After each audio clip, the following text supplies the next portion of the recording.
ఉన్న బంగారాన్ని విడిపించి ఆ రోజు ఆన్లైన్ రేటుకే మేము కొంటాం. Sharma gold company. నమస్తే, వెల్కమ్ టు సుమన్ టీవీ. నేను మీ యాంకర్ ఉషా. మే మాసానికి సంబంధించి రాశి ఫలాలు ఏ విధంగా ఉండబోతున్నాయి, ప్రత్యేకించి ఏ విషయాల్లో జాగ్రత్తలు వహించాలి అండ్ దాంతో పాటు చాలా మంది ఆర్థిక సమస్యలతో ఇబ్బంది పడుతున్నారు. సో ఆర్థిక సమస్యను దృష్టిలో పెట్టుకుని అక్షయ తృతీయ రోజున కనకదార హోమం సురేష్ గారు నిర్వహించబోతున్నారు. దానికి సంబంధించిన డీటెయిల్స్ కూడా సురేష్ గారిని తెలుసుకుందాం. నమస్తే సురేష్ గారు. నమస్కారం అండి ఉషా గారు. సార్, మే మాసానికి సంబంధించి చాలా మంది అంటూ ఉంటారు రాశి ఫలాలు ఏ విధంగా ఉంది, ఏ విషయాల్లో జాగ్రత్తలు వహించాలని. ఇవాళ ఏ రాశి గురించి చెప్పబోతున్నారు, ఆ రాశికి సంబంధించి ఏ విషయాల్లో జాగ్రత్తలు వహించాలి? సో ఉషా గారు, ఇప్పుడు మనం మేషరాశి గురించి చర్చించుకుందాం. ఫస్ట్ ఏంటంటే మంత్లీ ఫలాలు, రాశి ఫలాలు తెలుసుకోవడం చాలా చాలా ఇంపార్టెంట్. ఇంకా ప్రతిరోజు తెలుసుకుంటే ఇంకా ఇంపార్టెంట్ అనమాట తెలుసుకోవటం. వాళ్ళకి ఐశ్వర్యం, ఆరోగ్యం, వాళ్ళ లైఫ్ అంతా చాలా మెచ్యూర్డ్గా ఉంటుంది. నేను చాలా మందిని చూస్తాను, ఏ ఇంట్లో అయితే వాళ్ళ తల్లిదండ్రులు వాళ్ళ జాతక కొండలను తీసుకొచ్చి చాలా క్లారిటీగా ఉంటారో, చాలా అవగాహన ఉంటుందో, వాళ్ళ లైఫ్ కూడా చాలా మెచ్యూర్డ్గా ఉంటే చాలా బాగుంటుందండి. చాలా ఎదుగుదల ఉండి ఒక కంట్రోలింగ్ ఉంటుందండి వాళ్ళ మీద. కానీ ఉన్నతమైన పదవులు తీసుకోవటం ఇవన్నీ నేను చాలా మందిని చూస్తున్నానండి. అందుకని మనం మేషరాశి ఫలితాలు కానీ మనం చూసుకుంటే, మేషరాశిలో ఎవరెవరు పుట్టారో వాళ్ళు కంపల్సరీగా ఎవ్రీ మంత్ రాశి ఫలాలు తీసుకోవడం చాలా చాలా ఇంపార్టెంట్. వీళ్ళకి వచ్చేప్పటికి అశ్విని 1, 2, 3, 4 పాదాలు నక్షత్రం ప్రకారం కనుక చూసుకుంటే, భరణి 1, 2, 3, 4 పాదాలు, అట్లానే కృతిక ఫస్ట్ పాదం అనమాట. ఈ నక్షత్రాలను వాళ్ళంతా మేషరాశి వాళ్ళు అవుతారు. అంతేకాకుండా పేరు బలం కనుక చూసుకుంటే, కొంతమంది వాళ్ళ పేరులో మొదటి అక్షరం కనుక చూ, చే, చో, లా, లీలు, ఏ, లా, లో, ఆ, ఈ అక్షరాలు మోరార్లస్ ఈ సౌండ్తో ఉన్న అక్షరాలు అందరూ కూడా మేషరాశి కింద వస్తాయి అనమాట. వీళ్ళకి ఈ మే మంత్లో 4 రకాల ప్లానెట్స్ ట్రాన్జిట్లో ఉన్నాయండి. మనకి గోచారంలో షిఫ్టింగ్లో ఉన్నాయన్నమాట, మారుతూ ఉన్నాయి. ఫస్ట్ వచ్చేటప్పటికి గురువు గారు వృషభ రాశిలోకి ఎంటర్ అవుతున్నారండి. తర్వాత వీనస్ వచ్చేటప్పుడు మళ్ళీ వృషభ రాశిలోకి, తర్వాత వచ్చేటప్పటికి సూర్యుడు కూడా వృషభ రాశిలోకి ఎంటర్ అవుతూ ఉన్నారనమాట. అక్కడ బుధుడు వచ్చేటప్పటికి ఏరీస్, మనకి వచ్చేటప్పటికి మేషరాశిలోకి ఉన్నారనమాట. మేషరాశి ఉన్న మేషరాశిలోకి వచ్చి వస్తున్నారనమాట. ఈ 4 గ్రహాలు చేంజెస్ వల్ల వీళ్ళకి ఎలా ఉంటుంది మనం చూద్దాం అనమాట. ఫస్ట్ మనకి కనుక బుధుడిని చూసుకుంటేనండి, వీళ్ళకి 12వ స్థానంలో బుధుడు ఉండటం వల్ల పరాభ భయం, వాళ్ళకి అవమానాలు జరిగి భయం కలిగే సంఘటనలు ఎక్కువగా ఉంటాయండి. 10వ తారీఖు వరకు, ఫస్ట్ నుంచి మే వరకు చూసుకుంటే. ఆ తర్వాత బుధుడు మారిపోతున్నా అండి.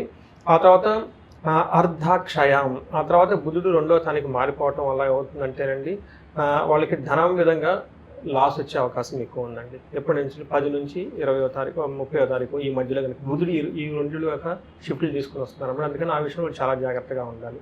సూర్యుడు కనుక చూసుకుంటే ఎలా ఉంటుందంటే, ఫస్ట్ది స్థాననాశం రేపు 14 రోజు వరకు అనమాట. అంటే ఫస్ట్ నుంచి 14వ తారీఖు వరకు వాళ్ళకు ఉన్న పొజిషన్లో చేంజెస్ రావటం, అవమానాలు పడటం, ఏదైనా పని చేసి దానికి సంబంధించిన గుర్తింపు రాకుండా ఉండటం, వీలైతే ఒక రకంగా వాళ్ళకి ప్రమోషన్ వచ్చే అవకాశం ఎక్కువ ఉందండి.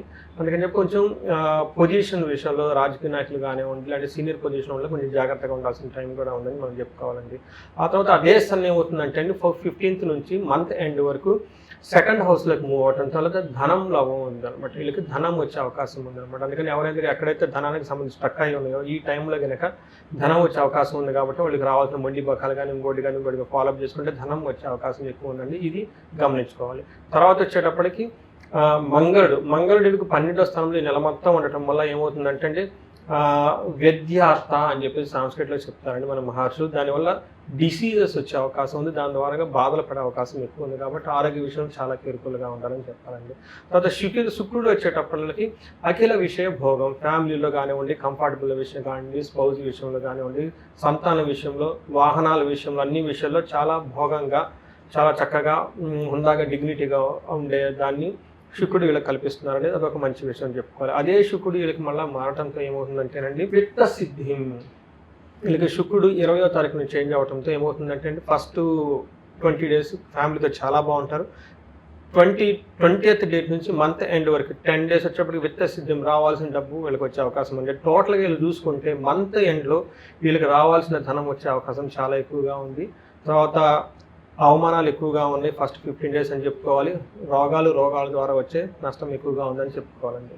తర్వాత మనకు వేరే విషయాలకు మనకు ఓవరాల్గా చూసుకుంటే అన్నిటి మీద కాంబినేషన్ కనుక చూసుకుంటే మనం చెప్పుకున్నట్టు ఫస్ట్ 20 days ఆర్థికంగా కొంచెం ప్రాబ్లమ్స్ ఉంటాయి. ఆ తర్వాత అయితే బాగుంటుందని చెప్పుకోవాలి. ఈ బిగినింగ్లో వీళ్ళు అప్పు చేసే అవకాశం కూడా ఉంటుంది. ఎందుకంటే ధనం వాళ్ళకి టయానికి అందుకోవట్లో ఉండదు కాబట్టి ఇంట్లో చిన్న చిన్న ప్రాబ్లమ్స్ అయ్యి అవకాశాలు వచ్చే అవకాశాలు ఎక్కువ ఉన్నాయండి. వీళ్ళు వైఫ్ అండ్ హస్బెండ్ మధ్య కూడాను కొంచెం గొడవలు వచ్చి తగ్గిపోతాయి, అంత పెద్ద పట్టుకునే అవసరం లేదు, ఓవరాల్గా బాగుందని చెప్పుకోవాలన్నమాట. తర్వాత వీళ్ళు బ్రదర్స్తో గొడవ పడే అవకాశం ఎక్కువ ఉంది, కొంచెం కేర్ఫుల్గా ఉండాల్సిన అవసరం ఉందండి. హెల్త్ విషయం అయితే చాలా బాగుంటుంది, అనుకున్న పనులన్నీ ఓవరాల్గా చేసుకుంటూ వెళ్ళిపోతారండి. ఇవి కాకుండా మనం ఇందాక చెప్పుకున్నట్టు వాళ్ళకి స్థాన నాశం, సమాజంలో వాళ్ళకున్న పొజిషన్ కోల్పోయే అవకాశం ఎక్కువగా ఉంది, కానీ తర్వాత మళ్ళీ రీగైన్ చేసే అవకాశం ఉందండి. తర్వాత వచ్చేటప్పటికి విద్యార్థులకు కనుక బాగా ఎడ్యుకేట్ చేసి చదివితే వస్తుందండి. ఎందుకంటే గురువు వీళ్ళకి అనుకూలమైన స్థితిలో లేరు కాబట్టి ఈ విషయంలో కొంచెం జాగ్రత్తగా ఉండాలని చెప్పాలండి. ఓవరాల్గా అంతా బాగుంది ఇక్కడ నుంచి అని మనం చెప్పుకోవచ్చు అండి. ఇది వచ్చేటప్పటికి మనకి మేషరాశి వారికి బ్రీఫ్గా వాళ్ళకి ఫలితం ఎలా ఉండబోతుంది. సో కొన్ని విషయాల్లో అప్పుడప్పుడు మనకు కనిపిస్తున్నాయి కాబట్టి తను పర్సనల్ ఒకసారి కలవాలి అనుకున్నా, కొన్ని సందర్భాలు గ్రహస్థితులు బాగున్నా పర్సనల్ లైఫ్కి వచ్చేసరికి కొన్ని ఇబ్బందులు ఆటంకాలు చూస్తూ ఉంటారు. అలా ఒకసారి మిమ్మల్ని మీట్ అవ్వాలి అనుకున్నా, కనకదార మూవీకి సంబంధించి డీటెయిల్స్ తీసుకోవాలి అనుకుని ఏ విధంగా అంటారు సార్? రీసెంట్గా నాకు వరంగల్ నుంచి ఒకరు ఫోన్ చేశారండి. మనం ఈ కనకదార గురించి వాళ్ళు ఒక ప్రీవియస్ వీడియో చూసి వచ్చారనమాట. వాళ్ళు వెరీ ఇంట్రెస్టింగ్ అయిన ఒక సమస్యని ఛాలెంజ్ నాకు తీసుకొచ్చారండి.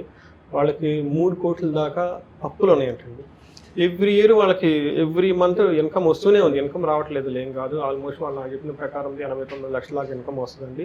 అయితే అది ఫిక్స్డ్గా అంతే ఉందండి, పెరగటం లేదు. ఈ అప్పులు తీరుస్తూ ఉంటే మళ్ళీ కొత్త అప్పులు వస్తూ ఉన్నాయి, తీరుస్తుంటే మళ్ళీ కొత్త అప్పులు వస్తుంది. ఆ ఉన్న 2 కోట్లు అంతే ఉందండి. ఇది ఎప్పటి నుంచి బయటకు వస్తామని చెప్పేసి క్వశ్చన్ అడిగాను. ఇక్కడ ఎందుకు చెప్తున్నానంటే ఈ విషయము, వాళ్ళ జాతక చక్రం నేను చూస్తేనండి మంచి దశలో ఉన్నారండి. యాక్చువల్గా రాజా పూజ్యం, ఈ ఒక రాజయోగంలో ఉన్నారు, కానీ అప్పు బాధలు ఉందన్నమాట. అంటే జాతకం రకంగా చూస్తే చాలా బాగుంది మనకి, కానీ అప్పు కూడా ఉంది అని చూసానమాట. ఇలా చూస్తే ఎలా ఉందంటేనండి, మనకి బుద్ధుడి జాతకం మనం చూసామంటాం, ఉంటే మహారాజు అవుతారు లేదా సన్యాసి అవుతారు, సేమ్ సిమిలర్గా ఇదిలా ఉంది. ఈ దశ మీకు యోగిస్తే మీరు మహారాజులాగా అయిపోతారు, ఈ దశ మీకు సరిగ్గా యోగించకపోతే అప్పులు బాధ కూడా అవుతారు. రెండు వాళ్ళకి కరెక్ట్గా క్లియర్గా ఉన్నాయి. అవునండి నాకు అలానే ఉందండి, ఒకసారి అందరూ మెచ్చుకుంటున్నారు పక్క అప్పులో ఉన్నాయి ఏంటండి అని చెప్పేసి. ఇలాంటి విషయాలు కనుక ఎవరికైనా మనకి చూసే వాళ్ళకి కనుక ఉంటే కనుక మనల్ని అప్రోచ్ చేసి మనకి కనకదార ప్రోగ్రామ్ ద్వారా హెల్ప్ చేయొచ్చు అండి. దీని నుంచి మనం ఆ లూప్ నుంచి బయటపడేయచ్చు అండి. ఎందుకంటే మన వేదాలలో ఎన్నో మంత్రాలు ఉన్నాయండి, ఇంకా ధర్మార్థ కామ మోక్షాలు మనకి శ్రీ సూక్తం దగ్గర నుంచి కనకదార దగ్గర నుంచి మనకి లక్ష్మీ అష్టాచంలో చాలా ఉన్నాయండి. ఇవన్నీ ఎందుకు ఇచ్చారంటే మనకి ఎవరైనా ఆర్థికపరమైన ఇబ్బందులు ఉంటే వీటిని ద్వారా మనం ఉపాసన చేసి వాటి ద్వారా మనం హోమాలు యజ్ఞాలు అవన్నీ చేసుకొని ఆ ప్రాబ్లమ్ని మనం అధిగమించవచ్చు.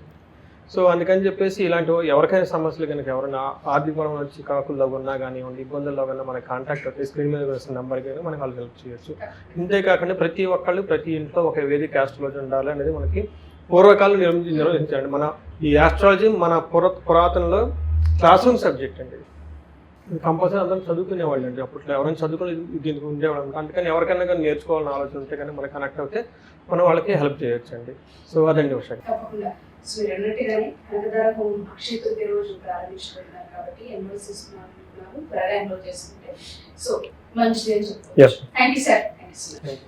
సో సురేష్ గారు చెప్పినట్టుగానే ప్రత్యేకించి ఈ రాశి వారు కనుక పర్సనల్ గా సాగి కలవాలి అనుకున్నా, సురేష్ గారి అపాయింట్మెంట్ కావాలి అనుకున్నా మీరు కింద కొడుతున్న కాంటాక్ట్ ఉంది, తప్పకుండా కాంటాక్ట్ చేయొచ్చు. దానికన్నా ముందు అక్షయ తృతీయ రోజున కనకదార హోమాన్ని అతి పెద్దగా నిర్వహించబోతున్నారు. ఎవరైతే ఆర్థిక ఇబ్బందులతో ఇబ్బంది పడుతున్నారో, చాలా మంది డబ్బు ఉంది కానీ ప్రతిసారి అనవసరమైన వాటికి ఖర్చు అయిపోతున్నాయి, హాస్పిటలైజ్ ఎక్కువైపోతున్నాం, అప్పుల బాధలు ఉన్నాము, చాలా ఇష్యూస్ ఉన్నాయి, మాకు ఫినాన్షియల్ గా చాలా లోలో ఉన్నాము అనుకునే అందరికీ కూడా కనకదార చాలా పెద్ద హెల్ప్ అవుతూ ఉంటుంది. ఎవరైనా డీటెయిల్స్ తెలుసుకోవాలనుకున్నా, కనకదారకు సంబంధించి ఎన్రోల్ చేసుకోవాలనుకున్నా కింద స్క్రోల్ కాంటాక్ట్ చేసి సురేష్ గారికి మీకు పూర్తి వివరాలు అందిస్తారు. Thank you. సుమన్ టీవీలో మీ పర్సనల్ అండ్ బిజినెస్ ప్రమోషన్స్ కోసం కింది నెంబర్కి కాంటాక్ట్ చేయండి.